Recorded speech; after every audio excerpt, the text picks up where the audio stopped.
सच्चा और अच्छा जीवन साथी। पत्नी ने न जाने क्या किया कि पति ने उसे एक के बाद एक कई थप्पड़ जड़ दिए। हमेशा हर सिचुएशन को शांति से बैठकर सुलझाने वाली पत्नी भी इस बार इतनी अशांत हो गई कि उसने अपनी चप्पल ही निकालकर पति पर चला दिए। चप्पल पति के हाथों को छूते हुए नीचे गिर गई। ये किस्सा यहीं पर खत्म नहीं हुआ। पति ने अपनी मर्दानगी का अपमान मान लिया और बात बद से बदतर होती चली गई। रिश्तेदारों ने भी खूब मजे लिए।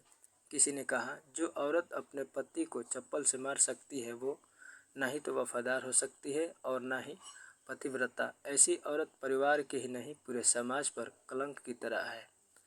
बीवी के पक्ष वाले भी कहाँ पीछे रहने वाले थे। किसी ने कहा, 21वीं सदी में भी जो स्त्री के साथ मारपीट करते हैं उन्हें तो जेल भेज देना चाहिए।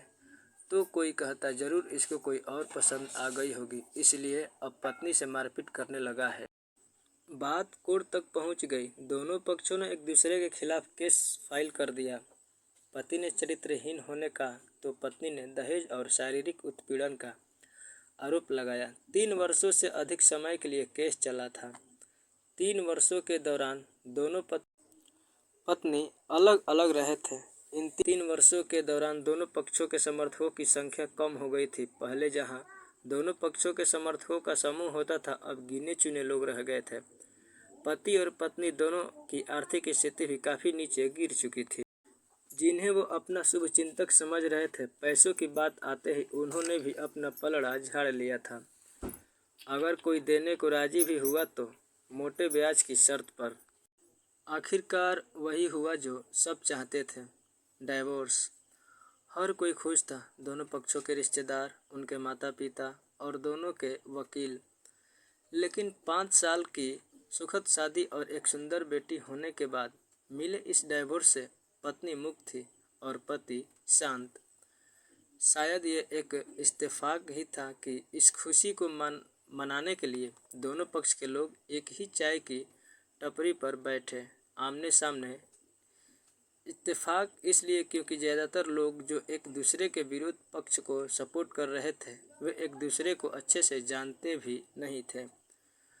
पति पत्नी भी इन सभी से दूर एक दूसरे के सामने मेज पर बैठे। पत्नी ने पति से कहा, अब तो खुश हो गए, तुम्हारे मन की जो हुई है मुबारक हो।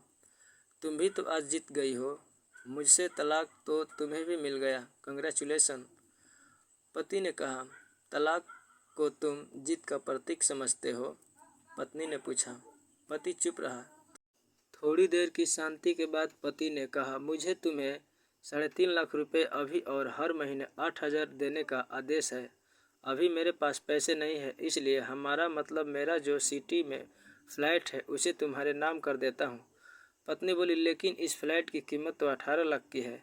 हाँ, लेकिन हमारी बेटी तुम्हारे साथ है और आगे जाके इसके खर्चे भी बढ़ेंगे, तुम्हें थोड़ी आसानी होगी। पति ने कहा, नहीं नहीं, मुझे सिर्फ 3.5 लाख ही देना और तुम्हें हर महीने 8,000 तो देना ही है। मैं मैनेज कर लूँगी। अगर 3.5 लाख नहीं है तब भी कोई बात नहीं।